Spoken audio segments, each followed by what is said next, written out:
આદમી પાર્ટીની મહત્વની બેઠક સંપન્ન, સ્થાનિક સ્વરાજ્યની ચૂંટણીઓ અને જનસંપર્ક અભિયાન અંગે રણનીતિ ઘડાઈ। દાહોદ જિલ્લાના લીમખેડા મુકામે આમ આદમી પાર્ટીના કાર્યકરો અને હોદ્દેદારોની એક અત્યંત મહત્વપૂર્ણ બેઠકનું આયોજન કરવામાં આવ્યું હતું। આગામી સમયમાં યોજાનારી સ્થાનિક સ્વરાજ્યની ચૂંટણીઓને અનુલક્ષીને પક્ષના સંગઠનને સુદૃઢ બનાવવા તથા પ્રજાના પ્રશ્નોને યોગ્ય વાચા આપવાના ઉદ્દેશ્ય સાથે આ સંમેલન મળ્યું હતું। આ વિશેષ બેઠકમાં પક્ષની ભાવિ રણનીતિ, કાર્યપદ્ધતિ અને જનસંપર્ક વધારવા અંગે વિસ્તૃત વિચાર વિમર્શ કરવામાં આવ્યો હતો, જેથી વિપક્ષની વિચારધારાને છેવાડાના માનવી સુધી પહોંચાડી શકાય।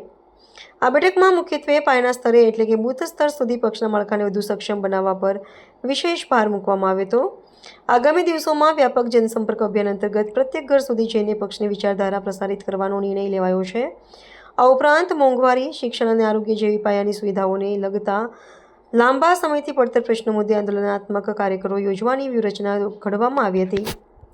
આ પ્રસંગે સંગઠન મંત્રી નરેશભાઈ બારિયા, જિલ્લા પ્રમુખ રાકેશ બારિયા, જિલ્લા મહામંત્રી રાજુભાઈ કટારા, ઓબીસી વિભાગના મહામંત્રી પર્વતભાઈ ડાયરા અને રાકેશભાઈ ભરવાડ તેમજ તાલુકા પ્રમુખ સચિન રાવત સહિતના અનેક હોદ્દેદારો ઉપસ્થિત રહ્યા હતા। આ પ્રસંગે જિલ્લા પ્રમુખ રાકેશભાઈ બારિયાએ જણાવ્યું હતું કે આમ આદમી પાર્ટી સદૈવ સામાન્ય નાગરિકોના અધિકારો માટે સંઘર્ષ કરતી રહી છે અને આ બેઠક કાર્યક્રમમાં નવો ઉત્સાહ જગાડશે।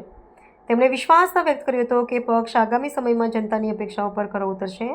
કાર્યકારી પ્રમુખ પ્રહલાદ પરમાર અને યુવા પ્રમુખ વિકાસ પરમાર સહિત મોટી સંખ્યામાં સ્થાનિક આગેવાનોની હાજરીમાં યોજાયેલી આ બેઠકનું સમાપન સંગઠન મંત્રી નરેશ બારિયા દ્વારા આભાર વિધિ સાથે કરવામાં આવ્યું હતું।